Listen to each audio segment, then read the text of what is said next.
আসসালামু আলাইকুম সবাইকে। আমি আজকের ভিডিওতে খুব সহজ পদ্ধতিতে মজার ছলে কিভাবে বাচ্চাদেরকে ভাগ অঙ্ক শিখাবেন সেটাই দেখাবো।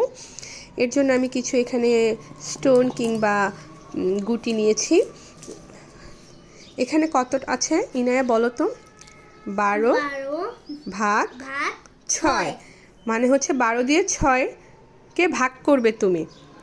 এটা কিভাবে করবে? মনে করো তোমার কাছে 12টি চকলেট আছে, তুমি 6 জনকে ভাগ করে দিবে। হ্যাঁ, একটি একটি করে প্রথমে সমানভাবে ভাগ করো তো। 1 হ্যাঁ 2 3 4 5 6। হ্যাঁ, বাকিগুলো আবার ভাগ করে দাও সমান করে।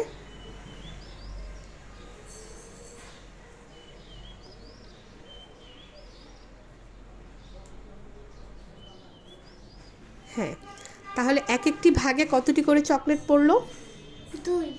2। তাহলে 12 দিয়ে 6কে ভাগ করলে কত হবে? কত হবে? 2। 2।